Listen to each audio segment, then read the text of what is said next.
Hello and welcome to my creative studio here in Bromsgrove. My name is Jenni Taylor and today we're going to be making this U-size patchwork gilet. So this is a little one that I've made for my daughter, and you can see that I'm wearing my size one here. So not only with scrap fabrics, but we're going to use some wonderful Vlieseline products. So without further ado, let's get into that project. Okay then, so to get started we need to gather a few things together. So first of all, I've got my scraps of fabric here along with a larger piece which I'm going to be using for the binding and also the lining of my little jacket. I'm going to need a t-shirt, so again this can be any size, it is a U-size project. This one I'm making for my little girl. And we're going to need paper and fabric scissors. We're going to need marking tools for both paper and fabric, and your measuring tool. So whether that's a tape measure or your tailor's curve, that's perfect. I've got some drafting paper here as well, but you can just use newspaper. Just make sure that you iron it first to set the ink, otherwise you're going to end up with very, very messy hands.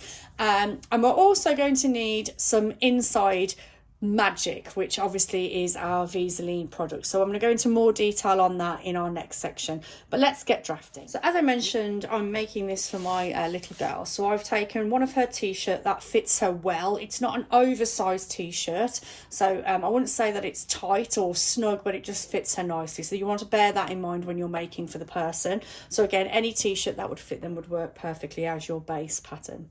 So to get started, what I'm going to do is fold my t-shirt with the front of the t-shirt together. So I have a center back, which is this section here. Okay. Now, if you want to pin the sides together, sometimes that helps, especially if it's quite a large t-shirt for an adult, for instance, whereas this is quite a nice size because it's for a smaller person. So I'm just popping a few pins in there just to demonstrate what I would be doing to do that. So you can see that the side seams are matching and I've got my centre back nice and clear. Now this paper is lovely because I've got my dot and cross, but what I would suggest doing if you're on plain paper is just give yourself a nice plumb line to work against. So I'm going to do that now, even though I've got my dots and cross. Let me just make that nice line there. So I've got something to anchor my pattern to. So placing the t-shirt onto that anchor line, that's giving us our starting point. Okay, so now we're ready to begin. So first of all, what we want to do is mark our shoulder seam. So I'm just going to make a couple of reference points there, and we also want to make a note of where our neckline is finishing, so it's just there. So if I just leave that across, there we go. The other thing that we want to do from the underarm, we want to make an idea of where that's coming. So sometimes there might be a slight curve in that shape, but we want to square that off as much as we can. And I also know I don't want my jacket to be as long as the t-shirt. So if you have something in mind for that, then that would be a good place to start. So what I tend to do is take the tape measure onto the person. Let's imagine the t-shirt is on. I take the tape measure on the shoulder seam and take it down the body to where I want it to be and make a note of that. So if I remember rightly, it was around 13 inches for Aya. So I'm going to make a mark at the 13-inch point. Okay, so we've got our centre back, shoulder seam and our side seam and length sorted. This is the tricky bit now. So this is the curve. So what I'm basically doing is peeling back the shape of that curve. So let me just move that away. So can you see that movement there? So let me just make that a bit bolder for you. There we go. So that's where I've got the curve from. So I've just peeled back, looking for the seam on the t-shirt and worked my way around. And then we can start to connect all of the other curves like so. So we've got our back neck curve, our shoulder seam, and then obviously our front, or sorry, in this case, the back curve of the arm. Now, to continue with that, if I just move this over a smidge, what we want to do now is flip our t-shirt. So remember I said sometimes it might be a little bit curved here. We want to, from the underarm, make it plumb, go straight down on that 90-degree angle. And we're going to flip our t-shirt like so. Okay. So this time we want to be looking at our front, which is, if I peel back here, you can see the what would be the front side of the t-shirt now. Okay, so again, we're marking out where the shoulders are. I'm peeling back to reveal my curve, like so. And again, we already know how long it needs to be because I made that reference point down here. But what I do need to know is where the centre front is, so it's about here. Okay. Now, depending on the shape of the front of your gilet, because we're working on the front now, so this is the back, which will be placed on the fold. Okay. This one here is the front. So we've got our shoulder seam, our arm curve, and we've got our centre front line. Now, I quite like them to be V, but you can make them any shape you want. But I know that I want it to be like this. So again, this is where your lovely rulers can come into play. So you can make it a bit more smoother using your curve, or you could free draw that. And then the other thing I wanted to do is make it a bit curved on the bottom. Again, this is purely optional, but I'm going to make it slightly curved, like so. There we go. Lovely. So I've got my front, my back, and it will be placed on the fold. So if you've got plenty of paper, you can cut around that shape and literally just flip it on that bold line here to get the mirror image. So I've gone ahead and cut out my paper pattern and created the lining piece first. This way it gives me a real clear indication of what size patch I require, but you can also do a very super quick fit test by just pinning the shoulders together like that and getting them to try it on. So that's a good way just to test that everything's okay before you continue. So to create your patch, you just need to get your pieces together. You want to put right sides together, sew down that edge and flip, press, and then just keep going.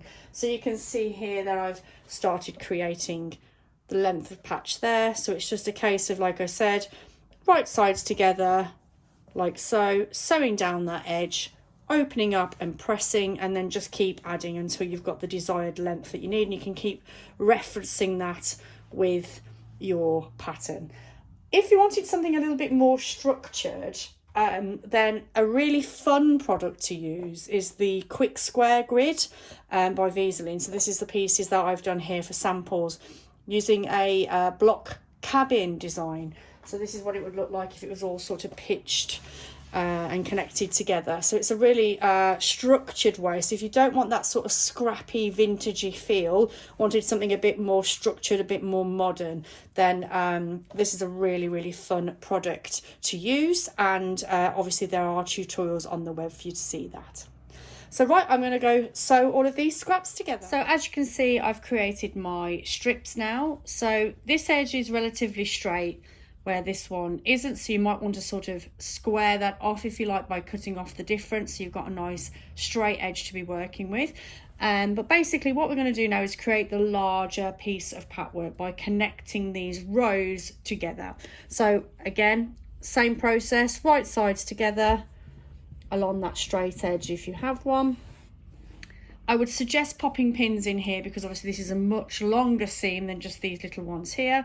So pop along some pins, pop to your sewing machine, continue as you did before by sewing those together, and then again press open before moving to the next step. Before we go on to the exciting part of layering and constructing our gilet, I wanted to talk about the magic that happens in between the layers. So obviously this is referring to our wonderful Vlieseline product. So I wanted to talk about a couple of options here for you.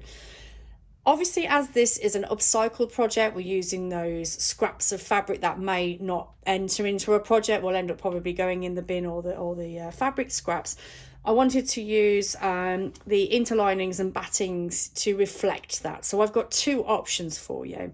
The one I've got on my hand at the moment is a beautifully soft Wadding, which is a bamboo mix. So the reference is 268 if you want to look that up. So it's got a medium weight to it. It's very soft. It's a sew-in.